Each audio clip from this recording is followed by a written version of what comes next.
He's an unlikely environmental activist. Alejandro Aggag took a sharp turn away from Formula One to become a self-confessed electricity addict. Now he's revolutionising motor racing. The first major shock came in 2014 when he launched Formula E, a fully electric championship. Now, disruption number 2, an Extreme E off-road series which is not only facing up to the challenge of climate change, but gender equality too.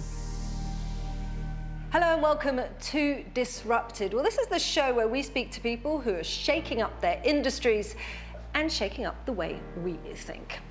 Alejandro Aggag, many thanks for joining us on the programme. So, you have gone from politics to Formula One, and now I think we can say you're a fully fledged environmental activist. That's not a usual career trajectory, is it? Yeah. I don't know any other one like this, from politics to car racing. But yeah, I love politics. I started very young when I was in university.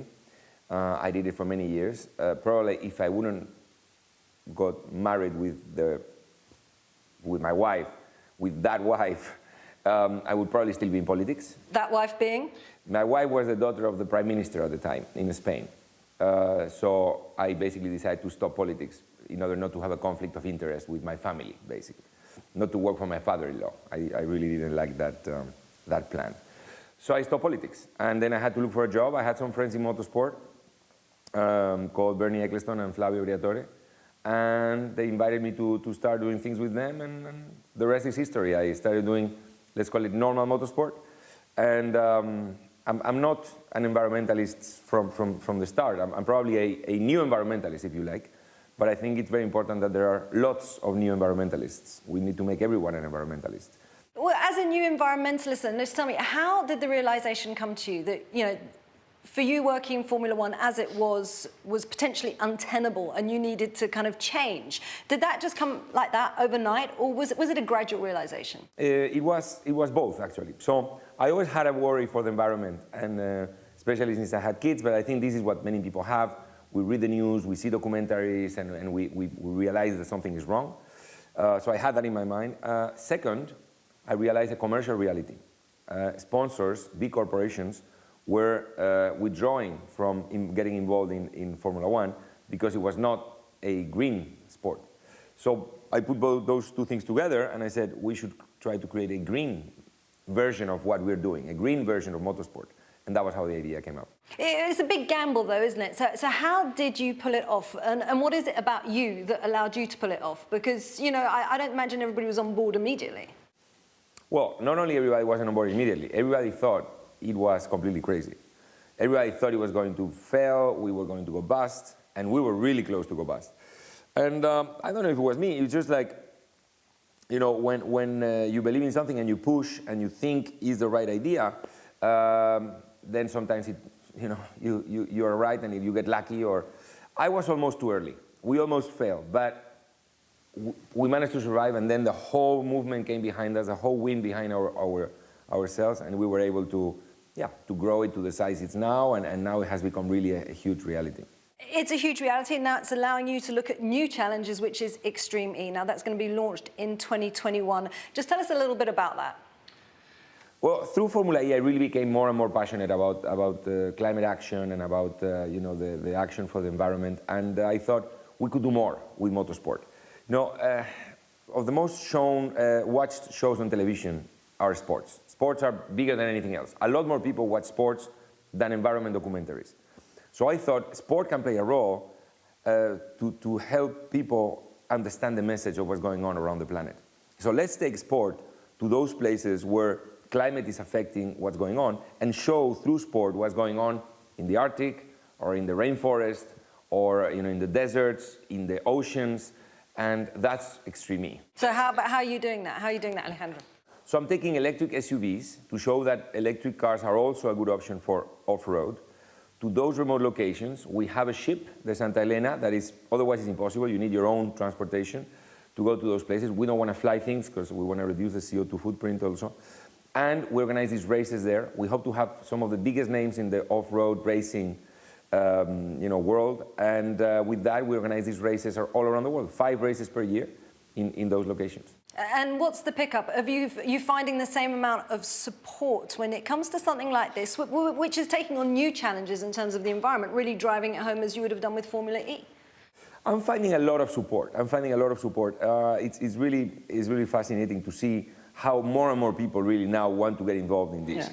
I'm also finding some resistance. Some people say, oh, you shouldn't race there at all because that's not place for cars, you know. And you know, I think that gives me a lot of motivation because there are a lot of negative people out there. There are a lot of people that just don't want to do anything, and I think that's wrong. I always give the same example. We're going to have to use a lot of carbon. We're going to have to emit a lot of carbon to get out of the carbon age. For example, we need to make solar panels. We need to make millions of solar panels. That's going to produce a lot of carbon, but in the long term, it's going to get rid of the carbon. So the same thing with us. We have to promote electric cars. We have to make millions of electric cars. We have to make them more efficient. We're going to produce some carbon on the way, but at the end of the road. So the important thing is to take action. I get very annoyed with people who don't want to do anything. Okay, well, you obviously want to do quite a lot, but is Extreme E going to be carbon zero? Of course. But there is only one way to be carbon zero for something that emits carbon, which is to offset. Yeah. Well, there are two things. First, you try to emit as little as possible. That's why we use a ship instead of using a plane. We will minimize the routes around the world, optimize them, and so on. But once you minimize the carbon you emit, you still have a footprint. That you have to offset. How? By planting trees, for example, by doing actions that take carbon out of the atmosphere with there are many different ways. And then you become carbon neutral or even carbon negative. So, and you're going to go to areas that have been damaged by climate change. What are you doing to ensure that you actually don't create more damage once you've left? That must be of concern to you. We call our race, Extreme E, Race Without a Trace. When we leave, you don't see that we've been there. We have a scientific committee with some of the top scientists in the world that are focusing on environmental questions from Oxford and Cambridge University that first look at the situation on the ground and check, obviously, that damage is not done there. But second, coordinate our legacy program. In every place, we're going to leave a legacy. We're going to work with local communities, and we're going to have specific actions. It doesn't matter if they're small. We're doing something, which is, my obsession is to do stuff, not to talk. And that's how we're going to guarantee that we race without a trace on those locations. And so it's just not electrification. It's not only environment, you're also doing something for equality when it comes to Extreme E, and this really caught my attention because I think if you look at motorsport, it's very much a testosterone-fueled environment. And you're getting women in the driving seat alongside men. What was your motivation for doing that? Was it marketing, or are you kind of, do you kind of really want to take this challenge of beating sexism in the industry head on? I think that equality is one of the big causes of this century. And I think that the parity between men and women is going to be, there's a lot of work still to be done there. And especially motorsport. My world is motorsport. I work on the things I do. I mean, I cannot have action in, I don't know, the fashion world or, the pharmaceutical industry. I do motorsport. So I try to bring equality into motorsport. I tried like 15 years ago, I did a team in Formula 3 in Spain where I said, okay, I'm going to do a team with only women. And I did a team with 2 women. But they were competing with the men, and it wasn't successful. And I thought, this is not the right format. And since then, since 15 years, I've been thinking, what would be the best way to bring women, but on an equal term with men in motorsport? Because it's not good if the woman is losing the race and the guys are on top of the podium. That generates even more frustration. So I thought, the idea came from tennis, from the mixed doubles. The woman and the men are equally important for victory. The men can make the mistake and then they lose the game, or the woman can make the mistake. So I thought, let's make teams of a woman and a man where both do 1 lap and we do the races of 2 laps. Then it doesn't matter who goes faster, if the man or the woman. Both are key for the victory, and they will be both standing on top of the podium. And actually now it's fascinating because now we're getting really into it. And I was testing 2 weeks ago with the female drivers and the male drivers, and the male drivers were saying the winning team will be the one that will get the best woman. Exactly, because women don't have the same experience in this sport. So there must be a huge disparity, isn't there, between the best woman and maybe the 3rd best? That is very interesting. So, of course, there are a lot of men, and because there are so many men racing, the ones that are going to race are really close to each other. There are less women in the sport, so the difference between the best woman and the woman that it goes a bit slower is going to be bigger. So they're all looking all around the world for the best female driver. They were telling me female drivers have never felt so in demand as since we announced the format of Extreme and the gender equality action. So I think it's already having a great result. Great television, but this is another issue. There's not going to be any spectators, are there? No, there is not. Well, there is not going to be spectators paying spectators. We think that in some places where there are locals, we're gonna do some areas where the locals, like in a hill or something, they will be able to just come for free and watch. But no, there are no spectators. It's not for spectators. It's all for media. So there will be live broadcasting and there will be a documentary side of it. But yeah, which we didn't really know about COVID when we launched Extreme, but makes it ideal for this like COVID era where you cannot really have spectators. We are like a COVID-proof sport in a way. You're proving, and maybe this wasn't your intention, but becoming a massive disruptor when it comes to the industry. Are you thriving on that now? Is that something that motivates you? What gets you going in the morning? It wasn't really my intention, no. So what really gets me going in the morning is now to not disappoint the people who trust me. So a lot of people put their trust in me, and I'm very grateful for that. So, but the teams that sign up, they make investments and they believe that I will deliver a championship. The investors that back me, the televisions, the broadcasters that agree to broadcast our races, and at the end also the local communities, in this case of these countries. We are going to, for example, do a program where we're going to plant 1 million mangroves in Senegal with the local community. We're going to restore hundreds of hectares of rainforest with the local communities in the Amazon. So that's what really drives me, not to disappoint all those people. I have promised that I'm going to deliver this championship, or even more, this kind of action that we're going to do all around the planet. I don't want to disappoint anybody. So that's really what drives me. And always that's what has really driven me, not to disappoint the people that put their trust in me.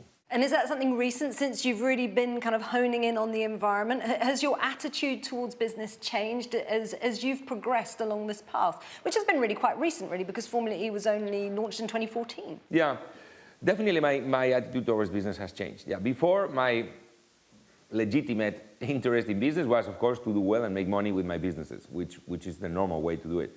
Now it's a lot more about, of course, do a good business, because if not, it's not sustainable, but to do business that can make, and it's kind of a cliche sentence, but you want to make the world a better place. If you can make the world a better place, then when you're old, and I just turned 50, so I feel like a little bit older than 3 weeks ago, then you can be happy. Even if it's a small thing, but if you have done something. Again, my obsession is doing, not talking. So yeah. It just seems your drive to disrupt the industry across the board has become almost an addiction. Are you addicted to this now?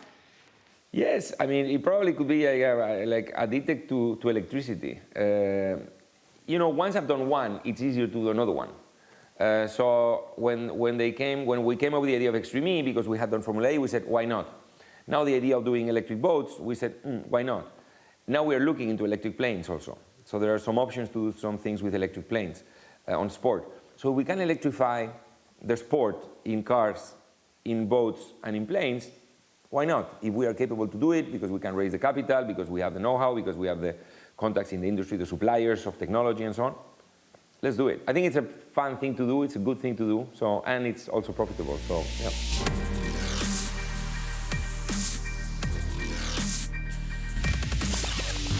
What about in terms of advice? You've said you've taken many risks during your career. What's the best advice you've ever received? Interesting.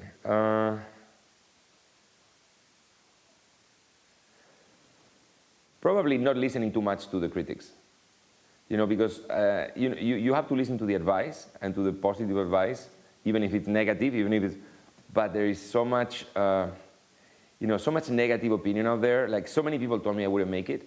If I would have listened to one, I would have gone to bed and just stayed there, So probably, yeah, the best advice was don't listen too much to people who think you're going to fail. Many thanks, Alejandro Aγκάγκ. It's absolutely fantastic to talk to you, and it's really fascinating stuff. Thank you very much.